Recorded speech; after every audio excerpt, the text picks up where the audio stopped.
வணக்கம். இன்னைக்கு நம்ம சோர்ஸ் மெட்டீரியல்ல இருந்து எடுக்கப்பட்ட ஒரு செம்ம இன்ட்ரெஸ்டிங்கான நம்ம மூளையே சுத்த வைக்கக்கூடிய ஒரு வரலாற்று ஆல்டர்னேட் ரியாலிட்டியை தான் அனலைஸ் பண்ண போறோம். ஸ்ட்ரெயிட்டா விஷயத்துக்கு போலாம். வரலாறு முழுக்க தலைகீழா மாறி இருந்தா எப்படி இருக்கும்? ஜஸ்ட் இமேஜின் பண்ணி பாருங்க. நம்ம சோர்ஸ் எப்படி ஆரம்பிக்குதோ அதே மாதிரி நானும் உங்களை ஒரு கேள்வி கேட்குறேன். நம்ம பழம்பெரும் சோழ சாம்ராஜ்யம், அவங்க கிட்ட திடீர்னு மாடர்ன் கன்ஸ், அதாவது நவீன துப்பாக்கிகள் கிடைச்சிருந்தா வேர்ல்ட் ஹிஸ்டரியே மாறி இருக்கும்னு சொன்னா நீங்க நம்புவீங்களா? கண்டிப்பா ஆச்சரியமா இருக்கும்ல. பல நூற்றாண்டுகளுக்கு முன்னாடியே மக்கள் கிட்ட இப்படி ஒரு ஆயுதம் கிடைத்திருந்தா என்ன ஆயிருக்கும்?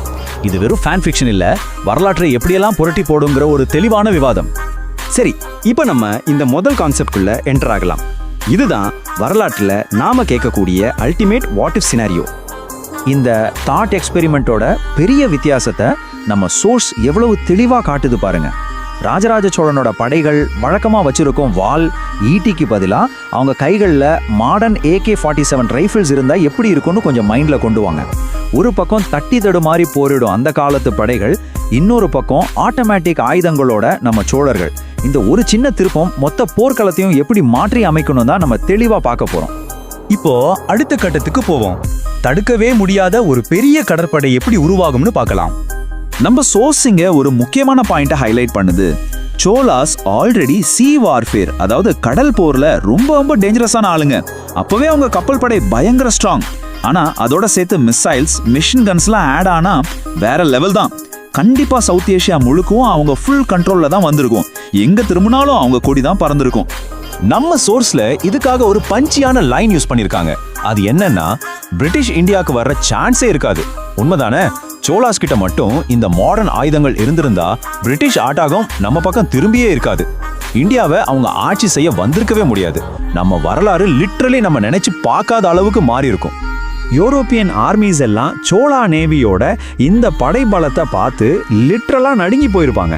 நம்ம சோர்ஸ் சொல்ற மாதிரி அந்த காலத்து ஏன்ஷியன்ட் கிங்டம்ஸ் எல்லாம் வெறும் சில நிமிடங்களிலேயே டிஃபீட் ஆயிருக்கும்.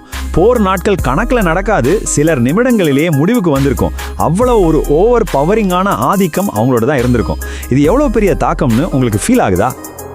ஆனா இருங்க, இங்க தான் நம்ம கொஞ்சம் ஸ்பீட் பிரேக் போட்டு ஆகணும். ஒரு பெரிய பிராக்டிக்கலான ட்விஸ்ட் இங்க தான் இருக்கு. நம்ம சோர்ஸை ரொம்ப தெளிவா இந்த ஹை ஆக்டேன் கற்பனை தேடலை ஒரு கிரவுண்ட் ரியாலிட்டி கூட இணைக்குது. அந்த பெரிய ட்விஸ்ட் என்னன்னு கேக்குறாங்க. யோசிச்சு பாருங்க.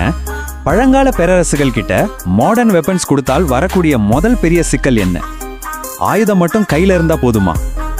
இங்க தான் நம்ம டிபெண்டன்சி செயின், அதாவது ஒன்னு சார்ந்து இருக்கும் சங்கிலி தொடர் பத்தி பேசியாகணும்.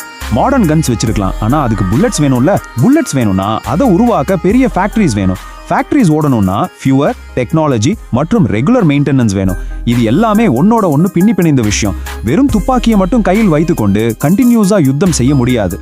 இந்த மாடர்ன் சப்ளை செயின் மற்றும் இன்ஃப்ராஸ்ட்ரக்சர் இல்லாத காரணத்தினால் நம்ம சோர்ஸ் தெளிவா பாயிண்ட் அவுட் பண்ணது, இந்த பவர்ஃபுல் வெப்பன்ஸ் எல்லாமே வெறும் சில மாசங்களில் யூஸ்லெஸ் ஆயிடும்.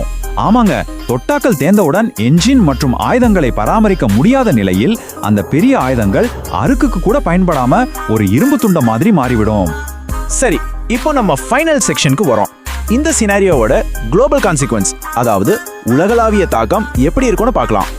இங்க தான் உண்மையிலேயே ஆபத்து ஆரம்பிக்குது. மற்ற ராஜ்யங்களும் சும்மா இருப்பாங்களா? அவங்களும் இந்த வெப்பன்ஸை எப்படியாச்சும் காப்பி பண்ண ட்ரை பண்ணுவாங்க. ஒரு இடத்தில் புதுசா ஒரு வரலாற்று திருப்பந்தரும் டெக்னாலஜி வந்தா கண்டிப்பா எதிரிகளும் அதை தேடி கண்டுபிடிப்பாங்கல்ல. இது கண்டிப்பா ஒரு ஆபத்தான ஆயுத பெருக்கத்துக்கு வழிவகுக்கும். நம்ம சோர்ஸ் என்ன தியரைஸ் பண்ணுதுன்னா, 1000 வருஷங்களுக்கு முன்னாடியே உலகம் முழுக்கவும் ஒரு மாடர்ன் வார் ஜோனா மாறி இருக்கும். மற்ற கிங்டம்ஸ் எல்லாம் இந்த வெப்பன்ஸை காப்பி பண்ண ஆரம்பிச்சிருந்தா பூமி முழுக்கவும் ஒரு பெரிய அழிவை சந்திக்கும் போர்க்களமாகி இருக்கும். இப்போ நம்ம பார்க்குற இந்த ஆயுத போட்டி 1000 வருடங்களுக்கு முன்னாடி நடந்திருக்கும். யோசிச்சு பார்த்தாலே புல்லரிக்குதுல்ல. இந்த டேபிளை பார்த்தாலே நம்ம சோர்ஸ் சொல்ற வரலாற்று மாற்றங்கள் உங்களுக்கு தெளிவா புரியும். ரோம் எம்பையர் கம்ப்ளீட்டா ரீப்ளேஸ் ஆயிருக்கும். பிரிட்டிஷ் எம்பையர் உருவாகியே இருக்காது. அப்படி பார்த்தா சோழா எம்பையர் தான் இந்த உலகத்தின் முதல் அப்சல்யூட் குளோபல் சூப்பர் பவரா உருவெடுத்திருக்கும். உலக வரலாறு அவர்களின் காலடியில் இருந்திருக்கும். இது லிட்ரலி ஒரு கேம் சேஞ்சிங் ஹிஸ்டரி இல்ல. நம்ம சோர்ஸ் எப்படி முடிக்குதோ அதே மாதிரி இந்த தேடலையும் ஒரு கேள்வியோட நான் முடிக்கிறேன். நீங்க என்ன நினைக்கிறீங்க? சோழஸ் கிட்ட நிஜமாலுமே மாடர்ன் வெப்பன்ஸ் இருந்திருந்தா வேர்ல்ட் ஹிஸ்டரி எப்படி மாறி இருக்கும்னு உங்களுக்கு தோணுது? நிதானமா யோசிச்சு பாருங்க. வரலாறு என்பது ஒரு நேர்கோடு அல்ல. இது போன்ற சிறு திருப்பங்கள் மொத்த உலகையும் எப்படி புரட்டி போடும் என்பது ஆச்சரியமான உண்மை.